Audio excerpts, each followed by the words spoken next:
Excel PU college ಗುರುವಾಯಿನಕೆರೆ, ಕರ್ನಾಟಕದ number 1 PU college. Admissions open now. ಮುಂದಿನ election ನಾಯಕತ್ವದ ಜವಾಬ್ದಾರಿಯನ್ನ BS ಯಡಿಯೂರಪ್ಪನವರ ಹೆಗಲಿಗೆ ಹಾಕಲಾಗಿದೆ. ಅಭಿಮಾನೋತ್ಸವದಲ್ಲಿ ಈ ಜವಾಬ್ದಾರಿಯನ್ನ BS ಯಡಿಯೂರಪ್ಪಗೆ ಅಮಿತ್ ಶಾ ಅವರು ನೀಡಿರುವಂಥದ್ದು 2028ರ ಚುನಾವಣೆಯ ಹೊಣೆಯನ್ನ. ಬಿಜೆಪಿಯಲ್ಲಿ ಸಾಕಷ್ಟು ಚರ್ಚೆಯನ್ನ ಹುಟ್ಟುಹಾಕಿತ್ತು ಎಲೆಕ್ಷನ್ನ ನಾಯಕತ್ವ. ಇದೀಗ BS ಯಡಿಯೂರಪ್ಪನವರಿಗೆ ಎಲೆಕ್ಷನ್ ಜವಾಬ್ದಾರಿಯನ್ನ ಕೊಟ್ಟರೆ ಎಲ್ಲರೂ ಭಾಗಿಯಾಗ್ತಾರೆ. ಯಡಿಯೂರಪ್ಪನವರ ಮಾತಿಗೆ ಮನ್ನಣೆ ಸಿಗತ್ತೆ. BSY ಅವರಿಗೆ 2028ರ ಎಲೆಕ್ಷನ್ ಜವಾಬ್ದಾರಿಯನ್ನು ಈ ಕಾರಣಕ್ಕೋಸ್ಕರವೇ ಹೈಕಮಾಂಡ್ ಹೊರಿಸಿರುವಂಥದ್ದು. ಇದೀಗ ಬಿಜೆಪಿ ಅಧಿಕಾರಕ್ಕೆ ತರೋದಕ್ಕಾಗಿ ಓಡಾಡೋದಾಗಿ ಖುದ್ದು BSY ಅವರು ಕೂಡ ಹೇಳಿದ್ದಾರೆ. ರಾಜ್ಯ ಪ್ರವಾಸಕ್ಕೂ ಕೂಡ ಅವರು ಸನ್ನದ್ಧರಾಗ್ತಾ ಇದ್ದಾರೆ ಮಾಜಿ CM ಯಡಿಯೂರಪ್ಪ ಅಂಥೇಳಿ ಮಾಹಿತಿ ಇರುವಂಥದ್ದು. ಮೊನ್ನೆಯಷ್ಟೇ ಶನಿವಾರದಂದು ನಡೆದಂತಹ ಕಾರ್ಯಕ್ರಮದಲ್ಲಿ ಅಮಿತ್ ಶಾ ಅವರು ಭಾಗಿಯಾಗಿದ್ದರು. ಈ ಸಂದರ್ಭದಲ್ಲಿ 2028ರ ಚುನಾವಣೆಯ ನಾಯಕತ್ವ ನಿಮ್ಮ ನಾಯಕತ್ವದಲ್ಲಿಯೇ ಎಲೆಕ್ಷನ್ನನ್ನು BJP ಎದುರಿಸಲಿ, ಸಂಪೂರ್ಣ ಬಹುಮತದೊಂದಿಗೆ BJP ಸರ್ಕಾರವನ್ನು ರಾಜ್ಯದಲ್ಲಿ ತೆಗೆದುಕೊಂಡು ಬರೋದಕ್ಕೆ ನೀವು ಶ್ರಮವನ್ನು ಹಾಕಿ ಅಂತೇಳಿ ಆ ಹೊಣೆಯನ್ನು ಅಮಿತ್ ಶಾ ಅವರು, ಕೇಂದ್ರ ಗೃಹ ಸಚಿವ ಅಮಿತ್ ಶಾ ಅವರು BS ಯಡಿಯೂರಪ್ಪನವರ ಹೆಗಲಿಗೆ ಹಾಕಿದೆ. ಯಾಕೆಂದರೆ ಹೈಕಮಾಂಡ್ಗೆ BS ಯಡಿಯೂರಪ್ಪನವರ ಮಾತಿಗೆ ಕರ್ನಾಟಕದಲ್ಲಿ ಮನ್ನಣೆ ಇದೆ ಅನ್ನೋದು ತಿಳಿದು ಬಂದಿದೆ. ನಮ್ಮ ಪೊಲಿಟಿಕಲ್ ಕರೆಸ್ಪಾಂಡೆಂಟ್ ಗಣಪತಿ ಲೈವ್ನಲ್ಲಿ ಜಾಯಿನ್ ಆಗಿದ್ದಾರೆ.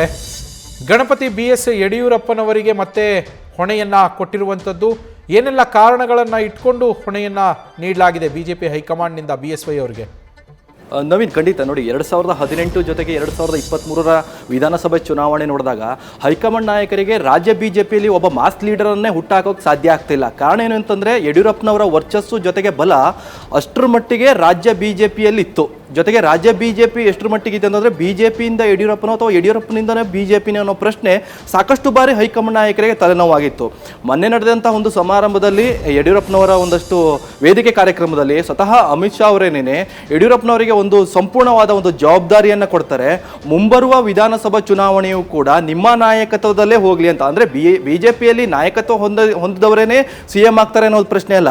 ಆದರೆ ಚುನಾವಣೆ ಯಾರ ನಾಯಕತ್ವದಲ್ಲಿ ಹೋಗಬೇಕು, ಯಾರ ನಾಯಕತ್ವದಲ್ಲಿ ಹೋದರೆ BJPಗೆ ಅತಿ ಹೆಚ್ಚು ವೋಟ್ಗಳು ಬರುತ್ತೆ, ಜೊತೆಗೆ ಯಾರ ನಾಯಕತ್ವದಲ್ಲಿ ಸ್ವಪಕ್ಷದವರು ಅವರಿಗೆ ಬೆಂಬಲ ನೀಡಿ ಚುನಾವಣೆ ಪ್ರಚಾರದಲ್ಲಿ ಭಾಗವಹಿಸ್ತಾರೆ, ಈ ಎಲ್ಲ ಪ್ರಶ್ನೆಗಳು ಕೂಡ ಹೈಕಮಾಂಡ್ ನಾಯಕರಿಗೆ ಸಾಕಷ್ಟು ತಲೆನೋವಾಗಿತ್ತು. ಆದರೆ ಇತ್ತೀಚಿನ ವರದಿಗಳ ಪ್ರಕಾರ ಪುನಃ ಹೈಕಮಾಂಡ್ ನಾಯಕರಿಗೆ ಗೊತ್ತಾಗಿರುವಂಥದ್ದು ಯಡಿಯೂರಪ್ಪನವರ ನಾಯಕತ್ವವೇ ಸೂಕ್ತ, ಯಡಿಯೂರಪ್ಪನವರ ಸಂಘಟನೆಯಲ್ಲೇ ಹೋದರೆ ಮುಂಬರುವ ಚುನಾವಣೆಯಲ್ಲೂ ಕೂಡ ಒಂದಷ್ಟು ಸಂಪೂರ್ಣ ಬಹುಮತದಿಂದ ಅಧಿಕಾರಕ್ಕೆ ತರುವಂಥ ಸಾಧ್ಯತೆಗಳು ಹೆಚ್ಚಿದೆ. ಹೀಗಾಗಿ ಪುನಃ ಯಡಿಯೂರಪ್ಪನವರ ಹೆಗಲಿಗೆ ಈ ಜವಾಬ್ದಾರಿಯನ್ನು ಅಮಿತ್ ಶಾ ಅವರು ಕೊಟ್ಟಿರುವಂಥದ್ದು. ಕಾರಣ ಇಷ್ಟೇ ನೋಡಿ, ರಾಜ್ಯ BJPಯಲ್ಲಿ ಯಡಿಯೂರಪ್ಪನವರ ನಂತರ ಮಾಸ್ ಲೀಡರ್ ಇಲ್ಲ.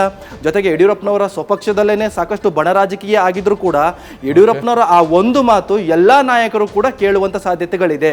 ಅದು ರಾಜ್ಯದಿಂದ ಇರ್ಬೋದು, ಹೈಕಮಾಂಡ್ ಅಂದರೆ ಡೆಲ್ಲಿಯವರೆಗೂ ಕೂಡ, ಅಂದರೆ ಯಡಿಯೂರಪ್ಪನವರ ಮಾತು ಮೀರಿ ಯಾರೂ ಕೂಡ ಹೋಗಲ್ಲ. ಈ ನಿಟ್ಟಿನಲ್ಲಿ ಮುಂಬರುವ ಚುನಾವಣೆಯಲ್ಲೂ ಕೂಡ ಯಡಿಯೂರಪ್ಪನವರ ನಾಯಕತ್ವವೇ ಸೂಕ್ತ ಅನ್ನೋದು ಕೂಡ ಈಗಾಗಲೇ ಹೈಕಮಾಂಡ್ ನಾಯಕರ ಗಮನ ಬಂದಿದೆ.